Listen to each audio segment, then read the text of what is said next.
Near the village of Vishnupur, there was a beautiful forest where a small village was situated. In this village lived a young boy named Raghav. He was very hardworking and honest, but one habit always kept him unhappy. He constantly compared himself to others. Whenever he saw his friend Karan, who was always the top student, he thought, I wish I were as smart as him. Whenever he saw his neighbor Sidar, who was very rich, he thought, I wish I had as much wealth as him.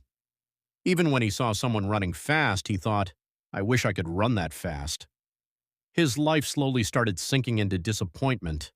He couldn't focus on his studies, and his interest in work was also decreasing.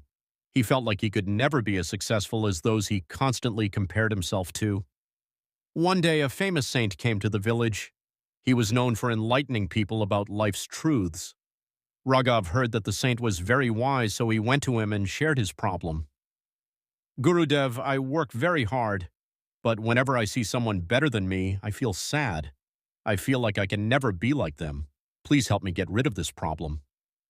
The saint smiled and said, Come to the oldest tree in the village tomorrow morning. You will find the answer to your question there. Raghav found this strange, but he thought the saint must have said it for a reason. Early the next morning, as the sun rose, Raghav reached the old tree in the village. The saint was already there. He said to Raghav, Look carefully at this forest. What do you see? Raghav looked around and said, Gurudev, there are different kinds of trees here. Some are very tall, some are short, some have lots of fruits, while others don't. The saint smiled and said, Now imagine if this mango tree started comparing itself to the coconut tree and complained that it is not as tall. And what if the coconut tree complains that it doesn't bear sweet fruits like the mango tree? Would that make sense?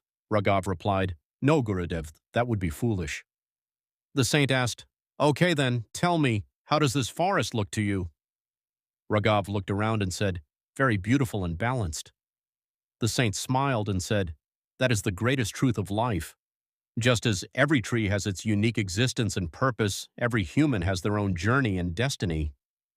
The mango tree is made to give sweet fruits, while the coconut tree is built for height and strength. Their lives are different, yet both are important. Raghav nodded but still had some doubts in his mind. The saint took him near a pond.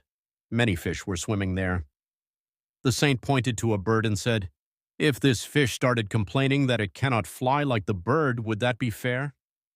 Raghav said, Not at all. The fish is made to swim in water and the bird is made to fly. The saint said, Then why do you want to be like someone else? Your journey is your own. You also have qualities that others don't. After hearing this, Raghav had a moment of realization. He understood that every person has unique strengths and that comparing ourselves to others only harms us. After this, Raghav stopped comparing himself to others and started focusing on his own strengths and weaknesses. He realized that when he worked according to his own abilities, he felt true satisfaction. Slowly, his confidence returned, and he began to see his life from a new perspective. Years later, with his hard work, Raghav built a successful business. He became the most inspiring person in the village. Whenever someone asked him the secret of his success, he would simply smile and say, Never compare yourself to others. If a fish tries to fly, it will always fail. But if it owns its swimming skills, it can rule the entire ocean. Comparing yourself to others is like expecting the sun and the moon to shine at the same time. Both have their own place and both shine in their own time. Focus on your own journey, recognize your strengths, and create your own path to success.